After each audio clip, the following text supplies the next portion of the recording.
Hey guys, good morning, Giants. Um, my kids this morning.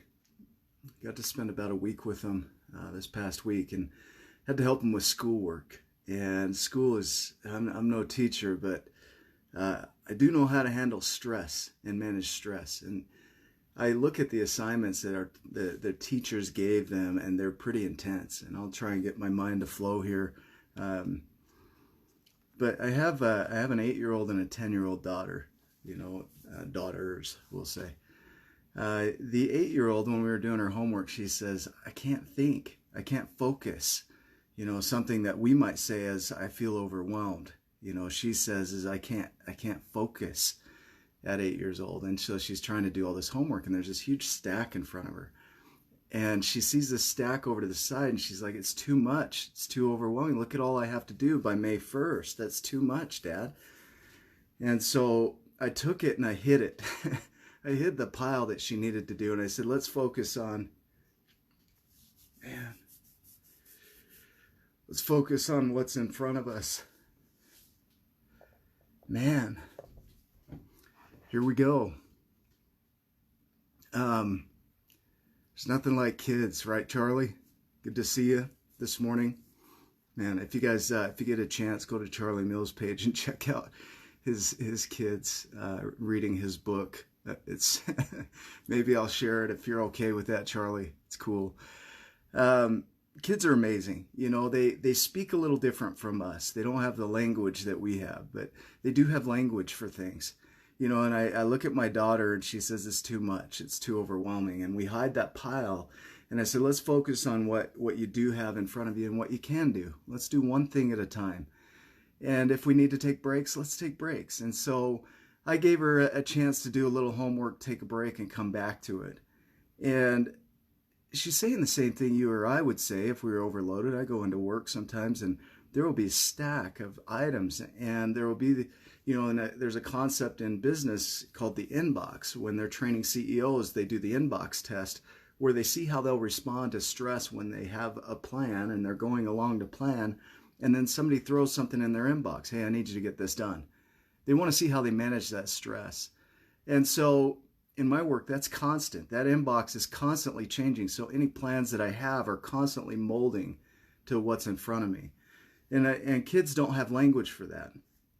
As I look at my daughter, we can teach them the same way that we teach adults. And so I told her, let's just do one thing at a time. And she got it, and she did. And it took the stress off of the whole thing. And she actually got quite a bit done. She got 3 packets of math done. She got all of her reading done, all of her grammar and vocabulary and all that.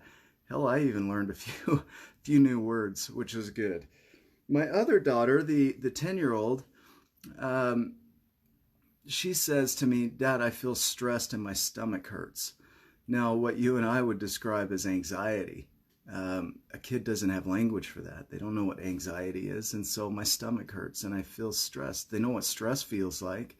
It's too intense. Again, it's this intensity that they have to learn to manage.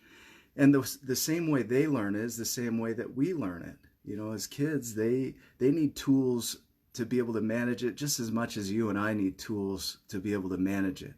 And so with her, I talked to her about the analogy of the bus. I love the analogy of the bus. It just makes so much sense. And she got it. And, I said, your stress that you feel is like a passenger on the bus, and it's okay for it to be there. Sometimes you need to do that.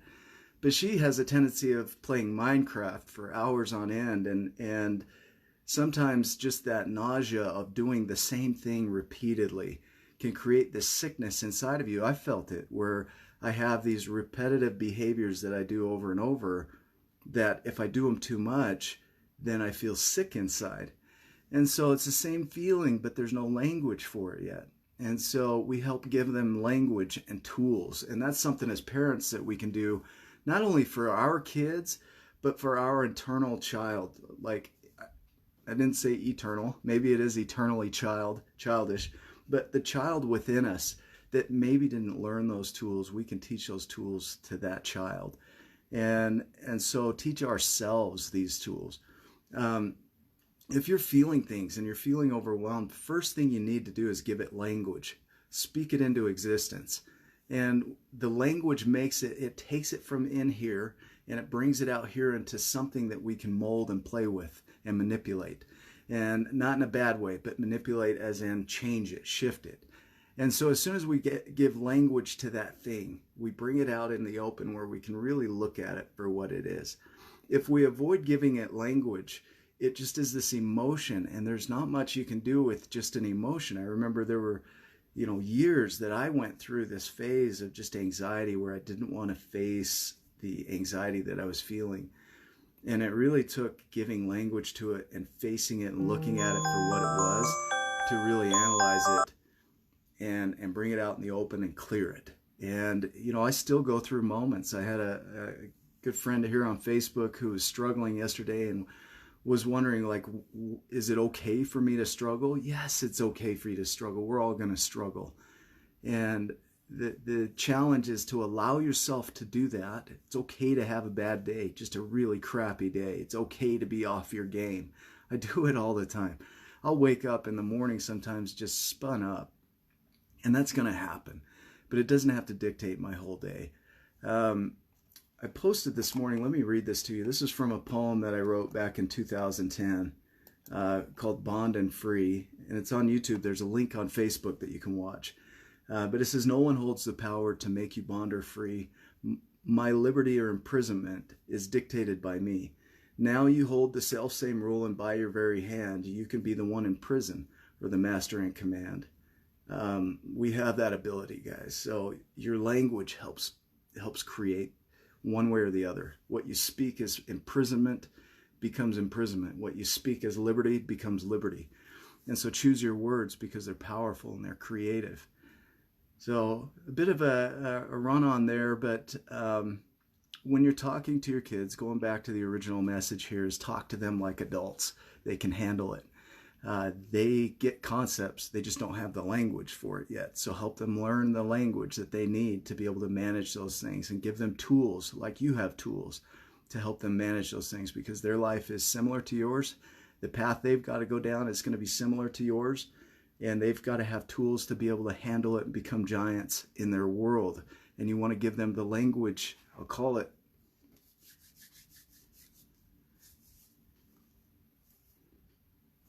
man, emotional this morning. You got to give them the language of giants. They need it. They need it. So step into that.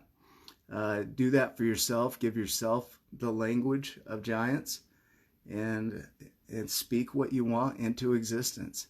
And so I hope you guys make it a giant day. I appreciate you watching. And if you have comments or thoughts, please share them. I'll see you on the next video.